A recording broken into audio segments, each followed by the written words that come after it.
ఓం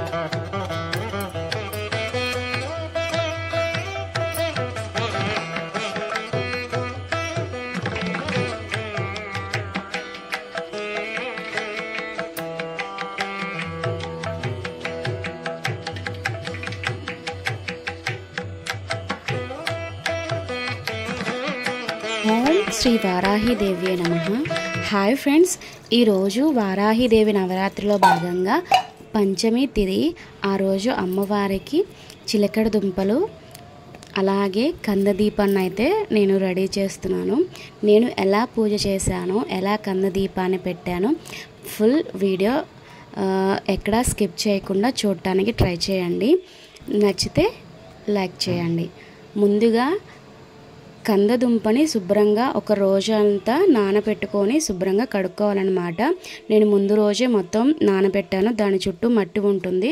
ఆ మట్టిని మొత్తం క్లీన్ చేసుకొని ఒక రోజల్లా నానబెట్టుకొని శుభ్రంగా కడుక్కోవాలి. తర్వాత ఒక హోల్ చేసుకోవాలి, మధ్యలో దీపంలాగా నూనె పోసి ఒత్తులు వేసుకునే అంత కొంచెం లోతుగా తీసుకోవాలి. చాక్తో తీసుకున్న తర్వాత పసుపు రాసి, ఆ పసుపు రాసిన తర్వాత కందకి కుంకుమ బొట్లను అయితే అలంకరించుకోవాలి. మనము ఈ చిన్నదైనా సరిపోతుంది, పెద్దదైనా సరిపోతుంది. మనం చూసుకోవాలి తెచ్చుకునేటప్పుడు కందని రౌండ్గా ఉంది చూసుకొని తెచ్చుకోవాలన్నమాట. అయితే దీనికి పసుపు రాసి కుంకుమ బొట్లు పెట్టుకొని పూజలో పెట్టుకోవాలన్నమాట. 3 ఒత్తులు కానీ 5 ఒత్తులు కానీ పెట్టుకోవచ్చు అమ్మవారికి. అలాగే నేను చిలకడ దుంపలు, దానిమ్మ గింజలు, పానకం ఈరోజు ఇవి నైవేద్యంగా రెడీ చేశాను అమ్మవారికి పంచమి తిథి రోజున. అయితే పూజ అయితే స్టార్ట్ చేద్దాం. ముందుగా శంకు చక్రాలు దీపాన్ని వెలిగించుకొని తర్వాత వారాహి అమ్మ దీపాన్ని లేకపోతే కామాక్షి దీపం ఉంటుంది కదా, ఆ దీపమైనా వెలిగించుకోవచ్చు. వాటిని వెలిగించిన తర్వాత కంద దీపాన్ని వెలిగించుకోవాలి. ఓం శ్రీ వారాహి దేవ్యే నమః అనుకుంటూ మనసులో ఈ దీపాన్ని అయితే వెలిగించుకోవాలి. ముందుగా అమ్మవారికి ద్వాదశి నామావళి ఉంటాయి కదా, అందరికీ తెలిసిందే. ఆ ద్వాదశి నామాలతో ఒక్కొక్క నామంతో ఒక్కొక్క పువ్వునైతే అమ్మవారి దీపం దగ్గర అయితే మనం అలంకరణ చేసుకోవాలి. అత్యంత శక్తివంతమైన ఆషాఢ మాస గుప్త నవరాత్రులు ఎవరూ మిస్ చేసుకోకండి. అమ్మవారిని దీపస్వరూపంగా భావించైనా పూజ చేసుకోవచ్చు.